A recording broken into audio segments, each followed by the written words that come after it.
Well, I'm very happy to be here. It has been too long. I've already gotten a whirlwind tour of some of your fine gardens around here. Not even all of them, but y'all are very lucky to have all these gardens. And I know deep down that Dave Creech is very grateful that I brought those kiwi fruit. He holds it over my head and seems pessimistic. I'm out if it works out. All right, so my topic is about alternative crops that are maybe happening in Alabama, and it's mostly kiwi fruit. I'm going to focus mostly on kiwi fruit, but I do work with some other crops, blueberries, satsumas, or citrus. We have some trials with blackberries and persimmons and such, but most of my focus right now is on kiwi fruit. And kiwi fruit, just to kind of give you an introduction, they're native to China, to Asia, and there's lots of different species. There's lots of genetic diversity out there. They're deciduous fruiting vines, and they're dioecious. So that changes things a little bit. That they functionally have male and female plants, and so to get fruit on a female vine, you need to have a male vine out there that blooms at the same time. So that definitely an important consideration. But there's a lot of cool kiwi fruit out there that are definitely on the world market are gaining traction and are becoming more popular. You're probably mostly familiar with this kiwi fruit. Gold kiwi fruit is you might be familiar with, but there's red ones out there, and there's all these different colors. You can see some of these. Like I've had that orange one. It tastes awful, but with breeding work, maybe there'll be some orange ones out there, but right now they are hardly edible.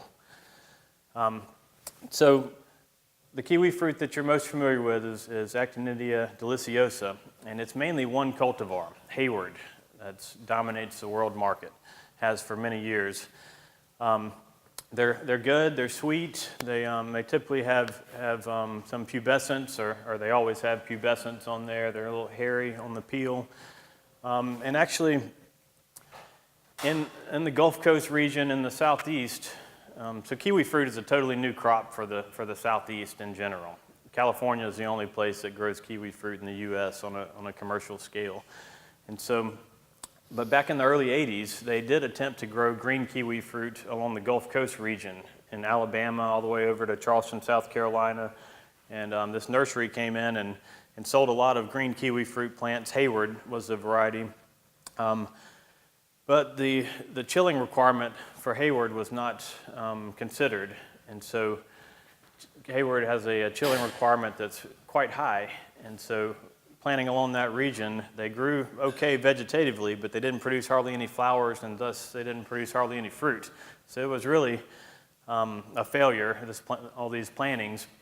But it did get Auburn started in looking at kiwi fruit and kind of sparked that kiwi fruit interest. They did several studies and actually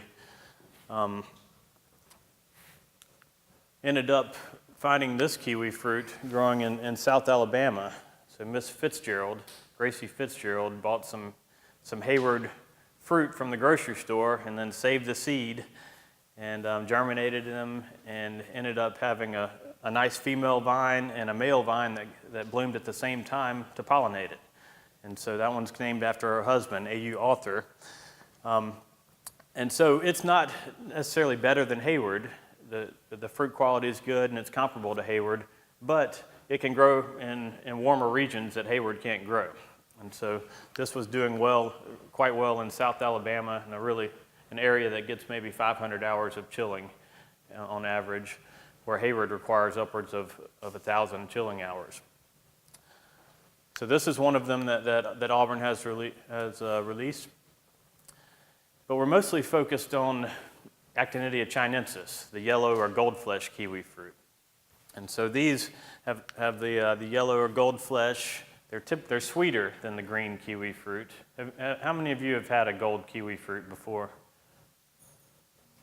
A few of you. Have you bought them in a grocery store? We can't afford them here. That's one of the things that makes them attractive, is they typically sell for a higher price. So if you bought bought them here. There's really only one variety you can get, Sun Gold. But they don't have any pubescence on the peel, and they're typically, they have higher sugars and they're sweeter. And generally, when we introduce them to people, they like them better than the green kiwi fruit because they're sweeter. And a big advantage is that the demand is pretty high for them, and there's not enough supply. And so the prices for gold kiwi fruit is a good bit higher. So gold kiwi fruit has been around for a long time, the species, but they never really marketed them. The first one that was marketed on a worldwide scale was Hort 16A, marketed as Zespri Gold. And so for a while, that was the only one you could get, and it didn't start until the early 2000s. And so kiwi fruit, the rise of gold kiwi fruit has been pretty rapid. It started in the 2000s, and it was very successful, and they really increased a lot of acreage in New Zealand and Italy and mainly. And then this disease came in, PSA, or Pseudomonas syringae actinidia. And that kind of devastated gold kiwi fruit. Was not good for green kiwi fruit, but they could tolerate it. Hayward can tolerate that disease. But Hort 16A, which is this one right here, was very susceptible. And that disease was spread from New Zealand to Italy and to Chile through pollen. And so kiwi fruit, we'll talk a little bit about their pollination practices, but it spread to the major kiwi fruit regions where they were growing gold kiwi fruit. The USA has a quarantine on PSA, on kiwi fruit, and so you can't bring in any kiwi fruit or pollen without it going through a quarantine process. And so we don't have that disease. But that disease kind of wiped out this cultivar, and it's pretty much been replaced with this cultivar, Sun Gold. And so if you bought gold kiwi fruit, it's more in the grocery store, it's more than likely been this one right here. And it's a fine fruit, and it's owned by Zespri. And so both of these are owned by Zespri, and they're the kind of the leader in New Zealand and elsewhere for marketing kiwi fruit worldwide, for exporting kiwi fruit. And so we can't grow these cultivars unless Zespri, unless we sell it through Zespri, and Zespri allows us to grow it. So Auburn was able to get a couple of gold kiwi fruit, AU Golden Dragon and AU Golden Sunshine. And how we got these kiwi fruit was it sparked with that kiwi fruit research in the 80s, and then a grad student came from China in the 90s working with a fruit breeder at Auburn. And he has since turned into like Mr. Kiwi Fruit. He just published a book that's on kiwi fruit that's about this thick, and it's everything you want to know about the genetics of kiwi fruit. Well, he was instrumental in bringing these cultivars over to Auburn and letting us trial them. And they did really well for us, and we were able to, Auburn signed an agreement with the Fruit and Tea Institute in China, where they came from, to co-patent these varieties. And so that's how we ended up with these. That started in the mid-90s, and so we've been growing these kiwi fruit for over 20 years now. All right, so the kiwi fruit that we're growing and that Dr. Creech has here is AU Golden Dragon. It blooms, it's our earliest bloomer. It blooms in early April. And the harvest is typically the earliest as well. It's mid to late August for us in central Alabama. You can see how the shape of the fruit is a little bit different than all the other ones. It's kind of a heart or kidney-shaped fruit. But it's often my favorite eating one. I really think the quality there is for eating. For large-scale marketers, they're not used to this shape, and it seems like they kind of lean more towards a more familiar shape, and so there's been less interest in commercially marketing that one. The other issue for it is that it blooms so early, and so it's the most susceptible to spring frost for us. So here's what the plants look like and with fruit. That was in our research station in central Alabama. AU Golden Sunshine is the other one. And that's, I wish was typical, but that was an abnormally large fruit. That was but this one does have the most potential for just wild fruit. It can produce some really big fruit. The shape is great. It kind of has broad shoulders and straight across. You could get a lot of slices out of it. And so the shape and the peel and the flavor, everything about it is a really good commercial cultivar. It blooms late, so it never gets spring frost issues. The harvest is late August to early September, typically. Our main issue with it is we've observed a pre-harvest fruit drop. And so that's a big research effort for us right now, is seeing if we can solve this pre-harvest fruit drop. And so that's the worst kind of drop you can have if you're not familiar with it. The early drops, like in fruit production, you'll get some early fruit drops, and that's all related to pollination usually. And so it kind of thins the crop. You haven't invested a lot in that anyways, and it wouldn't be a big fruit if it stayed on there. The pre-harvest fruit drop is right before you're about to harvest it. You've invested all this time and energy into growing that crop, and we'll have, I don't know, 10 to 20% of the fruit will fall off, and we're trying to that's one of our main research efforts right now, because if it drops too much fruit, then it might not be a viable commercial cultivar. So we'll see. But you can kind of see the fruit load that sometimes happens with this one. It produces a whole lot of flowers and just a whole lot of fruit. We have to thin a lot of the fruit, which, is an extra expense. But it's much better to have too much fruit than not enough, because you can manipulate the fruit and pull a lot of it off. And this one will produce a lot of flowers and fruit. This is kind of what the shape looks like. This was the main commercial gold kiwi fruit until recently, Court 16A. And this is Golden Sunshine. And they actually, like this shape a lot better than this one because of this tip right here. And that's Golden Dragon. A new one that's in the patent process right now was a bud mutation off of Golden Sunshine. And so it has a lot of the same characteristics, but it blooms a little bit earlier, a day or two, and it ripens about 3 to 4 weeks later.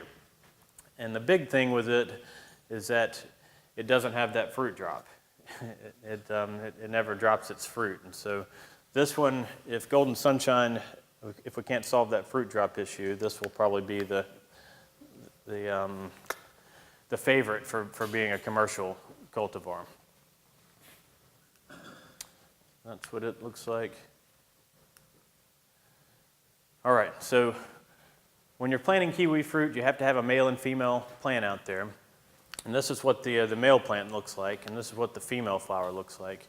Now, on the female flower, there'll be some anthers on there, but they're just vestigial, like they don't function, and they can't pollinate themselves.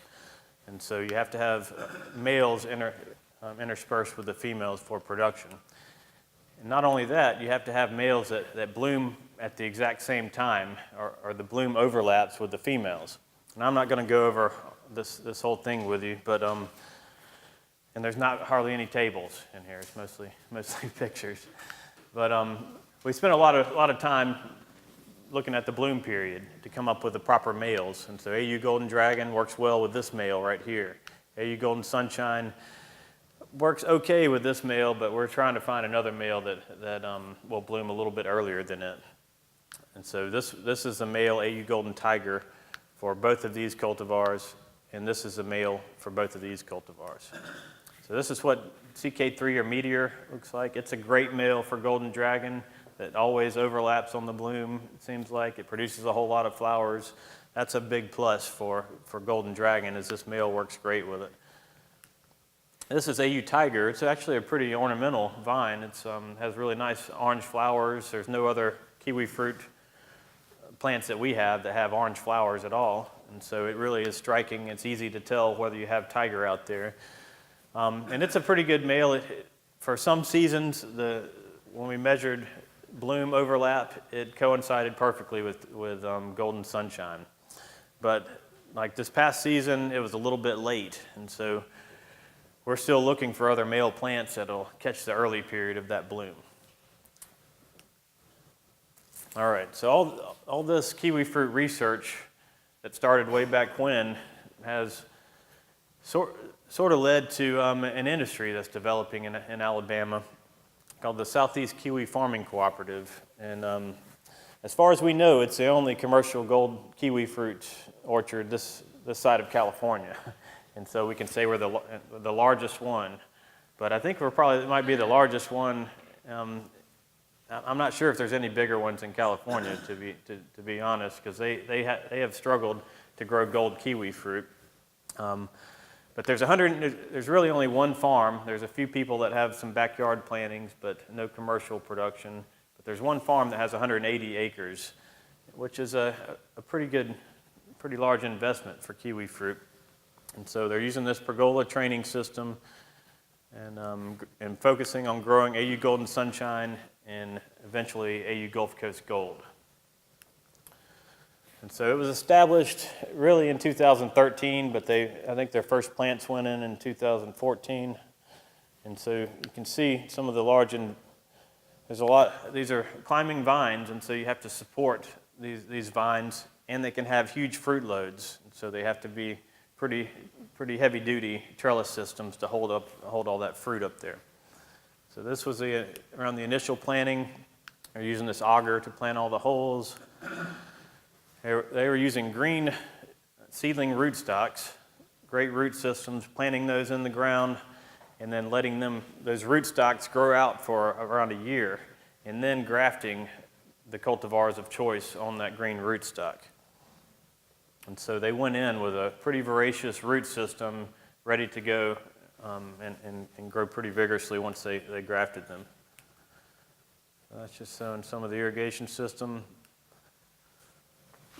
These actually are Golden Sunshine on their own roots, and they're the oldest plantings out there. And you can see how they're using these strings to grow the vines up them. And so the premise behind that is that they grow much more vigorously when they're growing upwards and not growing horizontal. And if you have the right angle, they'll still produce good flower buds. If they're growing straight up, they stay more vegetative than reproductive. And so at the right angle, they grow pretty vigorously vegetatively, but also are reproductive. And so that's kind of the premise. And we haven't done this at our research station. It's just seemed too daunting for us. We don't have enough work, and we don't have enough money to keep up with it. But I can definitely see the advantages to this system now. Kiwi fruit pruning can be kind of tricky. This takes a lot of the guesswork out. These initial strings were to fill the canopy as quickly as possible. So to get a lot of the vines going up quickly, pulling them down to make 2 cordons, and then have the fruiting canes coming off of those main 2 arms. So here's some other pictures. This is their, excuse me. This is, maybe you can see their sprinkler system there. They have it all, the irrigation line hanging down with micro sprinklers going 360 to wet the orchard floor. And this is what these are pretty recent pictures of what it looks like now. And they're expecting their first real commercial crop next season, but they have a pretty good fruit load on a lot of their vines this season. And so once they have the canopy established, they'll I guess I should back up. So when they're setting the canopy up, they're growing up those strings, they're pulling them down, making the main cordons, and then having fruiting canes come off of those. While those fruiting canes are producing fruit, they have other strings tied up that are growing the replacement canes. And so when they go through in the dormant period and prune, they're going to remove just about all the fruiting canes that are tied down and put down these new canes that'll be their fruit for next year. So the 1-year-old canes will be more productive than old canes. All right, so with a brand new crop for this region, and for most of the U.S., no one's growing commercial gold kiwi fruit on much of a scale in the U.S. in general. There's a lot of problems, there's a lot of opportunities for research, I'll say, and there's also some issues for starting a large planting like this, where in New Zealand they have these tiny tractors and all these specialized equipment for kiwi fruit production. We don't have these same tractors and all the equipment they use in New Zealand readily available in the U.S. And so he was able to find this tractor that he still has to duck to get under there, but it's about the best he could do. And he does have this is air blast sprayer. But this is Clint Wall, and he graduated from Auburn, did a research project for his master's with kiwi fruit, and then moved to New Zealand and ended up being a head grower in New Zealand for kiwi fruit for 7 or 8 years. And so he's been pretty vital to starting this industry, is all that experience that he has that he's brought back. And so he manages this entire thing. And so this is what it looks like. I took this maybe last week. And so this is AU Golden Sunshine. This is an especially good one. He thinned most of the others a lot more. There's just so much fruit load on this one, and it looks so perfect. He left the fruit on here. But you can just see how much fruit on these fruiting canes. So that's AU Golden Sunshine. AU Gulf Coast Gold, and so this was mid-July, and so we've always struggled with our pollination in our research. We've had some years where we have just really nice, beautiful fruit, and some years our pollination is not there and we don't have that big of fruit. He focused a lot on pollination, and I was worried that this one wasn't going to have the size that Golden Sunshine does, but he has some pretty nice fruit, and so I'm pretty pleased that this one looks like it could be a really good fruit. So this is Gulf Coast Gold. That's Gulf Coast Gold. Are your pollinators bees, butterflies, hand pollinating? Yes. And so we have the male vines out there, and then we bring in a bunch of bees. But I'll go over some of this again later. It might be a repeat. But we have kiwi fruit flowers don't produce nectar. And so the bees are not that attracted to them after a while. They just get pollen from them. And so if there's any competing flowers out there, then they're going to prefer those flowers more than kiwi fruit. And so the strategy is to not have competing flowers, to bring in bees, maybe provide them with a sugar solution for their nectar. There are some things you can spray on there. We haven't done that, but that might attract bees. But they'll usually bring in new bees every 3 days or so, and kind of rotate them around. So pollination is a little tricky with kiwi fruit for commercial production. At our research station, we have a pergola system where we have a row of males and a row of females, and they do pretty good with not out too much bee activity. And we also will manually spray pollen that we buy. And so pollination extremely important for fruit size, for fruit set and all that, but the fruit size is directly related to how many seeds are in that fruit, just like in any multi-seeded crop. And so bigger is better with kiwi fruit, and so a lot of efforts. Where do you buy pollen? California. Do you remember how much it was per ounce, per pound? It was by the gram, and I want to say it was maybe $1.30 a gram or something, I think. I can't remember, but it's each time I buy enough pollen for the research station, and it's around $1,000, and that's maybe 2 acres at the most, maybe an acre and a half. So, yes. Will the pollen fall off the male flower? Could you grow the male plant above the female and then shake it? The flowers are hanging down. I don't. The only reason I ask is because my dad had some tomatoes at one time that wouldn't put on any tomatoes. He went out and And all of a sudden they started putting on tomatoes. Yeah. They said, "Well, we shouldn't be all of that." Yeah, I'm not sure about. A lot of stuff was dependent on wind. And I just wondered if we could just manually or mechanically. Well, the wind, from all the studies they've researched on this, the wind is not a very effective pollinizer for kiwi fruit. Bees are, like, wind maybe accounts for 20% or something like that. And then with bees, you get, somewhere around 80 to 90%. So bees seem like a necessary thing. They've also incorporated bumblebees out there. Bumblebees are better at pollinizing kiwi fruit, but they're not as easy to keep them around. Yes. You said you planted a row of male and a row of female plants. How do you know early on if it's a male or female? Do you have to wait till they flower to figure out? That's a very good question. Yes. For us, we have to wait until they flower before we can tell if they're a male. Now, I have heard it in breeding, like that really halts your breeding progress if you have to wait till they flower.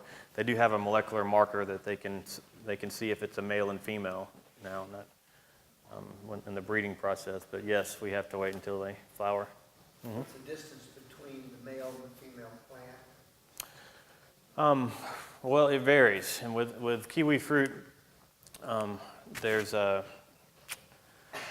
these different strategies for having males out there with the females, or a row of males in between the female vines. I'd say the most common would be you have a 1 to 4 or 1 to 8 ratio. They recommend at least a one male for every 8 females. A lot of growers have a higher ratio of 1 to 4 or so, and they'll space them out between the rows. At this farm, he's done a little bit of that, but he also has a row of a row of male plants that are planted at a lower density in between female rows. The rows are about, they're about 16 feet apart, I believe. And it just varies on how close they are. All right, so this is a brand new crop, and most of my research is focused on kiwi fruit at the moment, because we don't have anything else like this in Alabama, or this large of a scale, and there's just so many research questions out there with growing something new. One opportunity is protecting from freeze damage. These things are really cold tolerant, like they're rated down to way lower than we get in the southeast. But when they're young, they're pretty susceptible to freeze damage, is what we've noticed. And that was a bit of a surprise. We think it's got to be related to the genetic material, because it's so sporadic throughout there. But here's what the damage looks like. It's when the bark cracks close to the soil line, typically, and that plant will typically end up dying, especially if it goes all the way around there. This is hard to see, but there's some yellow flags that are just every so often, and those are the ones that had freeze damage. And so it's not like one section of the field had freeze damage. It's real sporadic. And so it's something that, these are all genetically different rootstock. They're all seedlings, and so we think there's something there. But we're putting in our big research project this winter to see if we can use trunk wraps of different sorts to protect against this. So that's an issue. This is what it can look like. And this one actually has fruit on there. I didn't show it, but this one recovered. It might, fail at some point, but so far it recovered. And this is one that we thought was going to make it and then just recently died. So freeze damage is our number one concern right now with young plants. We've had these things in a colder region in Alabama that are big vines for almost 30 years now.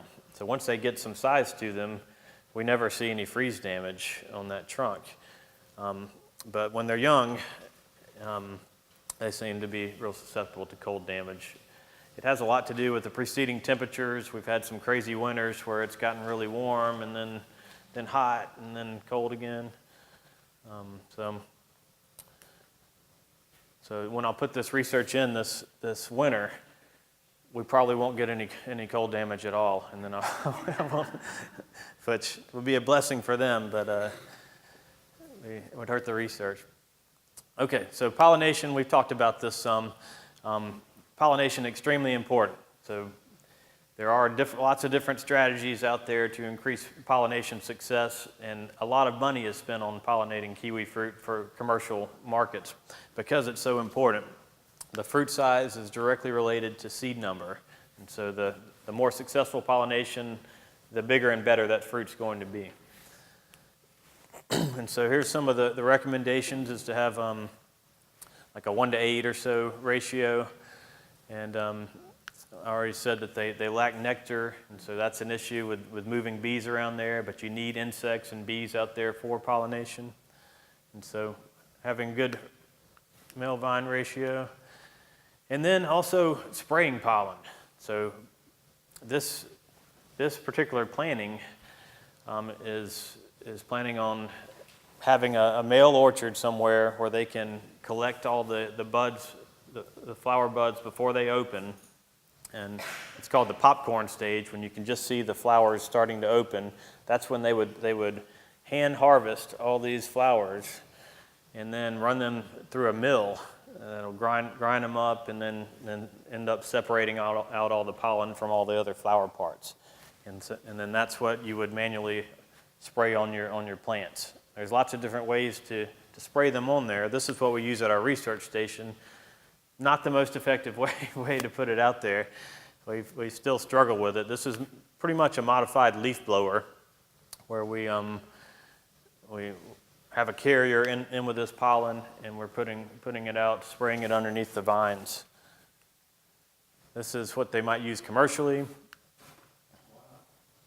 And you can see this is in New Zealand, actually, where they're putting out pollen on underneath all the canopies.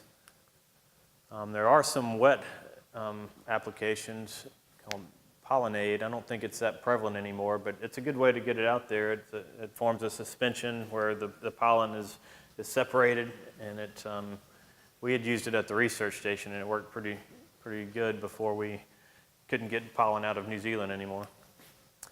And this is what they used at the Southeast Kiwi Farm, are these pollen guns, and it's just a little air bulb on the end there, and then they just puff pollen on individual flowers. And so he had a pretty big crew out there just going through during the bloom period and hitting them all with pollen. And that's... How many times per acre? I mean, you do this He overcompensated this year. He really wanted to make sure he had a good crop load. And it also didn't help that that tiger didn't match up with the female vines, you know. How many times per acre? It just, well, I know. So they were going in there and hitting what looked like newly open flowers, and then they'd have to go back through there every couple days or so, the same area, and get open flowers again. So this 180 acres, he's probably got only 30 or 40 of it in production, you know. So he might have a different strategy for next year. But I'm going to buy some of these guns for our research station. They seem to do much better than that contraption we're using. Another research opportunity that we have going on right now is spraying to fulfill the chilling requirement. And so we have a lot of fluctuations in temperature in the southeast, and so we don't always get our maximum chilling accumulation. And this is what kiwi fruit might look like, or worse, is this sporadic growth if they don't get enough chilling hours. And so AU Golden Sunshine can produce fruit on a lower chilling requirements than this, but it seems some research has shown that it has maximal flower production and fruit production when it has at least 900 hours. And so we don't always get that. So we've sprayed some hydrogen cyanamide this past year, and we don't have the results analyzed, but it's looking pretty promising, where this was one that was sprayed with hydrogen cyanamide, and this is one that that wasn't. And so it did, like, visually increase flower production, and there was a lot of blank nodes where they didn't spray this. And we're also hoping that sometimes we have an overabundance of fruit, and it's a labor issue. And, like, look at this. This doesn't happen often, but we've had a year where there was just so much fruit on there, it was ridiculous.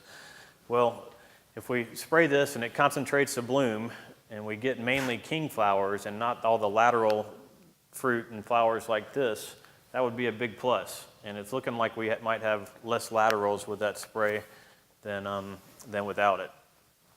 So we're going to keep that going, and a big thing this summer is to try to solve that fruit drop issue with golden sunshine.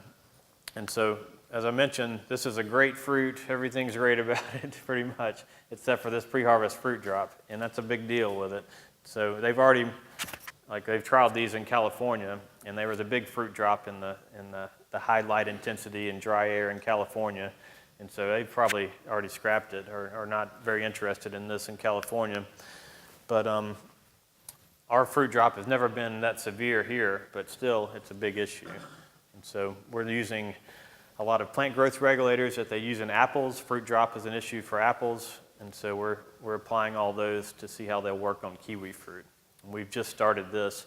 We're kind of having the opposite problem. Y'all are in a bit of a drought here.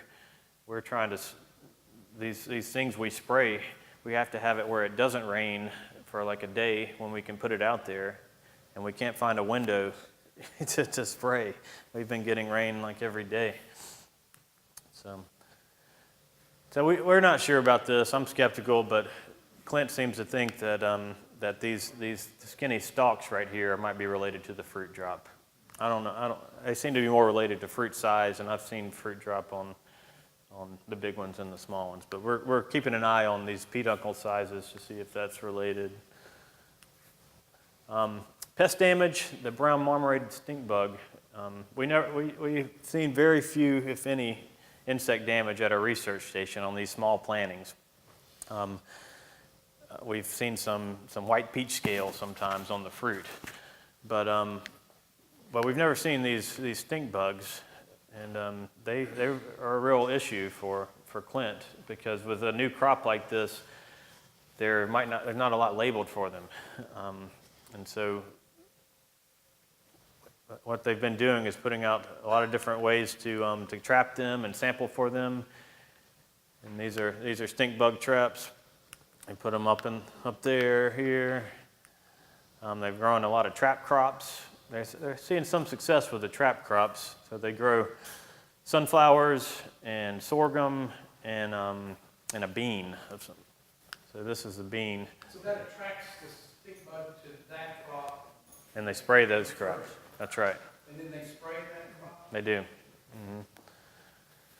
And so they leaf-footed bugs are starting to come in now. They don't have many stink bugs anymore, but leaf-footed bugs, those are all just kind of nuisances that we'll be able to figure out how to control them. But right now, there's not a whole lot labeled for that stuff. So that's an issue.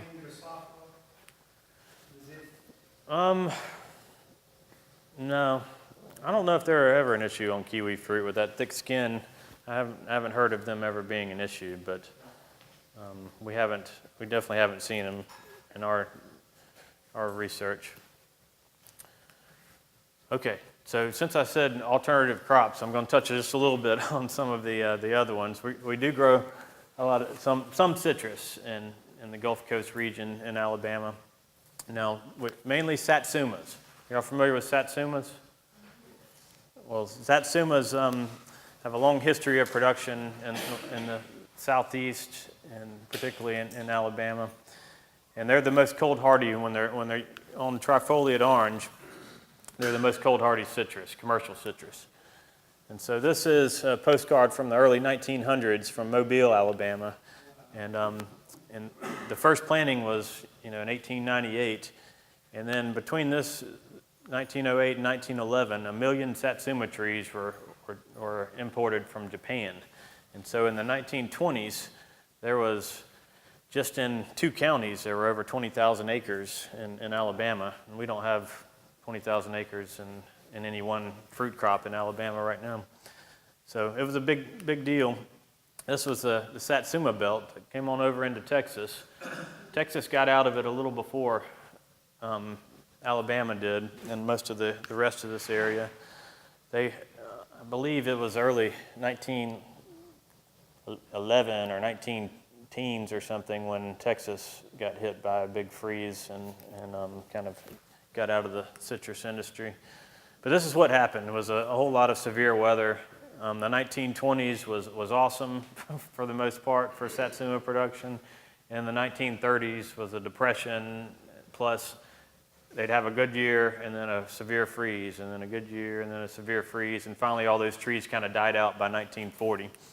Well, there's been a fledgling industry ever since then, but it's not very big and probably shouldn't be very big.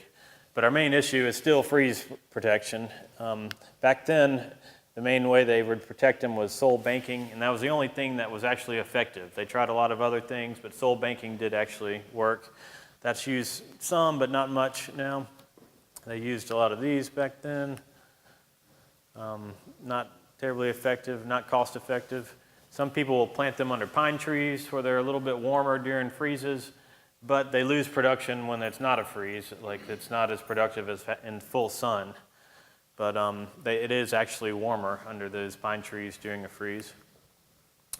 Some people will interplant them with pecans, and there's no evidence from us putting out temperature sensors that there's any net gain in warmth under those pecan trees because they lose all their leaves in the winter.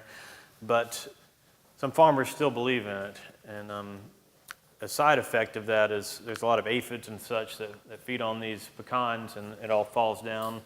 And it can be pretty tricky, and I don't know how they get around like spraying the pecans and then spraying the citrus and that type of stuff. So anyways, that's not really recommended. It does work to have a windbreak on the northwest side. Like this planting here is at one of our research stations, and we have another one out in full with no windbreak. And we don't see very much damage on this one, even when we get a severe freeze. So that's definitely worthwhile.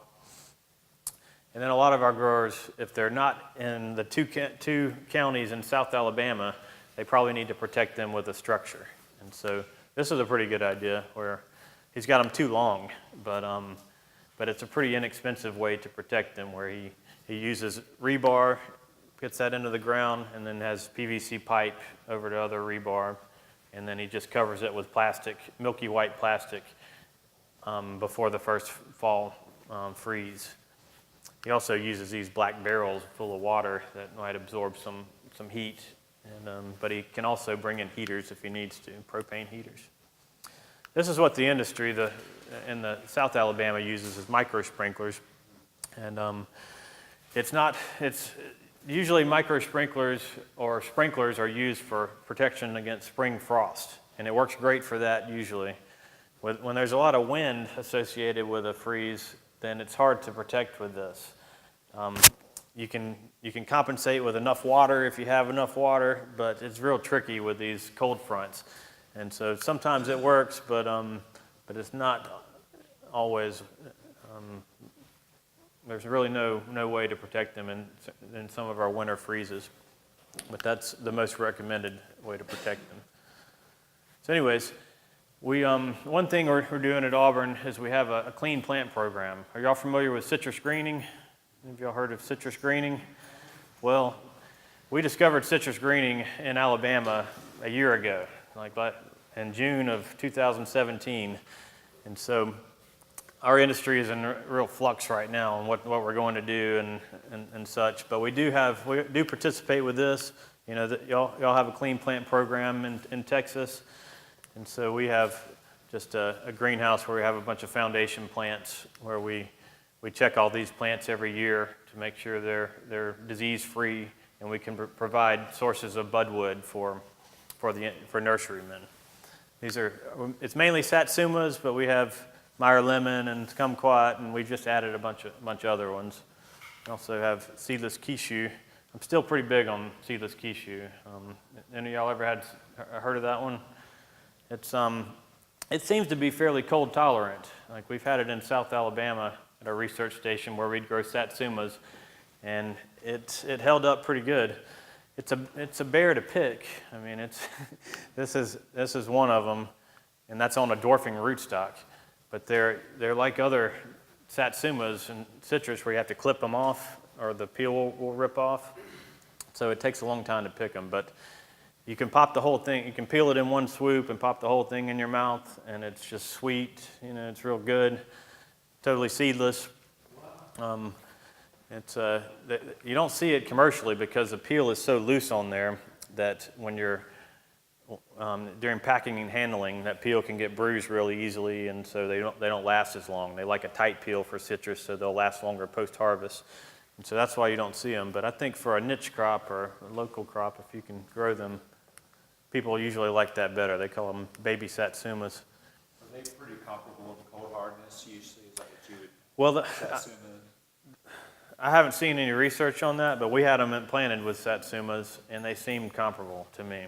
I graduated in Brenham, and it took 15 degrees without any problem. Wow. So, Well, that's good. It's pretty accurate too. So, you know. Well, that's comparable to satsumas. It's around there. This is just where a lot of our plants come from. You can order budwood from them. That's a pretty useful website from California. Touch briefly on blueberries. We did a soil pH study, and Ira seemed to be the rabbit eye that seemed to be the most alkaline tolerant. Montgomery and Onslow are right there with it. The ones that performed the worst were Powder Blue and Austin in higher pH, and that pH was around 6.1, and they all did okay. Well, a lot of them did okay, but it was really noticeable on Powder Blue and Austin Premier that they really looked visually stressed and didn't perform very well.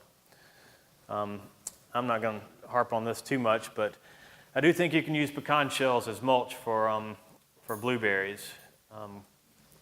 It's normally pine bark is the standard for mulching blueberries, and it was not known if you can use pecan shells. Are they acidic enough? They're pretty acidic, pecan shells, and pecans are in that hickory family, so you might think maybe there's some allelopathic properties there. That doesn't seem to be the case.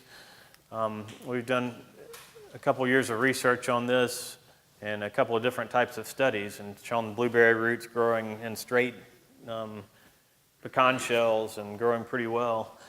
And this was an on-farm study, and we just looked at weed density, and weeds were pretty much related to the particle size, but weeds control was comparable with pecan shells and the size pine bark that we used.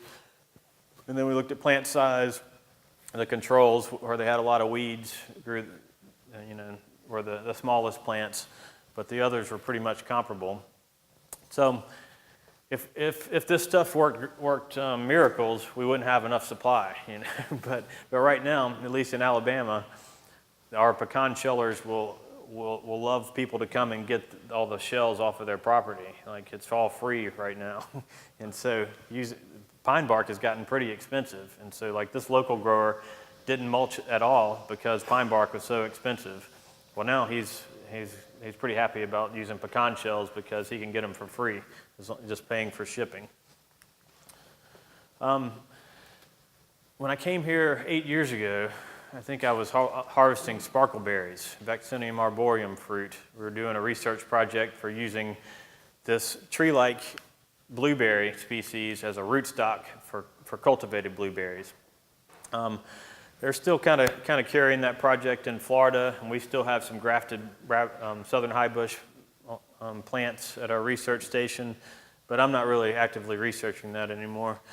But Paul Irene is doing some breeding. He's a blueberry breeder out of Florida. He's kind of the renowned for southern high bush blueberry. So he's a breeder that mostly is responsible for southern high bush cultivars that are out there, some of the major ones. Well, he's from Fairhope, Alabama, which has been fortuitous for us, and he's trying to find out blueberries, southern high bush, that might be best for this area. And I've spent a lot of time with him. He's got sparkleberry and southern high bush crosses, and then he's just got some southern high bush hybrids. But it was maybe my favorite day this year was walking around with him and trying all these different blueberries up to a point. Like I grew up on a lot of blueberries. My dad was a blueberry plant physiologist, and so I've eaten a whole lot of blueberries. But it was also hot that day. But I do remember at 2:30 or so, I was like, no more blueberries. I can't do it. But it was awesome because, I mean, he had just some huge blueberries, and they have a thing called crunchiness or crispy blueberries, and so a lot of his have that crunchiness to them, and he's got some really good stuff going on. And then with those sparkleberry crosses, some of them are like completely round, some of them are really flat, and anyways. We're excited about those one day. Persimmons, I'm just going to touch on them because there are some people that are expanding in persimmon production in Alabama. It's kind of a niche crop. Are there any persimmon growers in East Texas? Small. Yeah. Well, there's not anyone that's all persimmons. But persimmons can be a pretty profitable crop. They're fairly easy to grow. How many of you like persimmons? How many of you don't like persimmons? Yeah. I bet there's probably more of you that think you don't like persimmons, but there's two main types. There's this, if you see one that's this shaped, kind of a long shape, kind of cylindrical, those you have to be jelly soft before you eat them. They're astringent. These that are flat, you can eat while they're firm. And most of the people growing them in Alabama, well, all of them pretty much, are growing these non-astringent persimmons. And they're pretty popular if they can get people to try them. Mainly, it's still the Asian market is where most of them sell to because they're familiar with them and love them. But it's a pretty easy crop to grow for the most part. If you go too far north, you might get some cold damage, but other than that, they're pretty easy. This is at Petals from the Past. He's trying trellising them. He has a whole lot of persimmons that he puts out all these supports. They carry so much fruit on there, sometimes you'll get limb breakage. So he's trying to trellis them now and seeing how that works. Jay, are they doing pretty much everything on Virginiana? Anybody trying Diospyros lotus? Yes, he has some Diospyros lotus, but most of them are still on Virginiana. I don't know. Some of these are on that lotus, and so far so good. But he seems to think they might even be doing better. But he just switched to it. And blackberry is actually the state fruit of Alabama, but we don't have a whole lot of blackberry production in Alabama. This is Arlie Powell at Petals from the Past. He was at Texas A&M, and his son was at Texas A&M, and he's really big on blackberries, and he uses this teapup system. So Kiowa is his variety that he grows, and it's a thorny blackberry, and it's a pick-your-own operation. Kiowa seems to be the toughest blackberry for us and the easiest to grow. For the most part, but for a pick-your-own operation, it can be tricky when you got all those thorns in there to get people to go pick them. And so what he does is it's teapups, trellis production using primocane suppression. So he let's see, around he'll be done harvesting, say in early July, mid-July maybe. And he'll let some primocanes come up there, and he'll train one to this first wire, get it going horizontal, and another cane to this wire, get it going horizontal. And then he'll try to have that canopy filled before they go dormant. And then he'll get all of his, he'll go through dormancy, start blooming, and then the whole season up until maybe mid-June or late June, he'll suppress all the other primocanes, all the canes that are coming up from the crown. And so he's keeping all those out of the way. He's having good airflow through there, so he doesn't get rosette problems. And all that energy is pretty much going into fruit production instead of vegetative. And so this system works really well for him. If you had a thornless variety, then it probably wouldn't make sense, or it probably wouldn't be worth the effort. But anyways, I think I might have gone over time. So I'll end it right there and open it up for questions. This is a Kiowa blackberry. We do have a variety trial with blackberries, and Kiowa, it's still having the most yield, but I don't know if y'all are familiar with blackberries. To me, Kiowa is like the sourest tasting blackberry there is. It just has these huge, huge fruit, and it seems to be a tougher plant. Well, I'm pretty excited about Sweetie Pie blackberry coming out of Mississippi. It's pretty sweet, seems to be tough. I'm trying to get some blackberries that people don't want to put sugar on to eat them.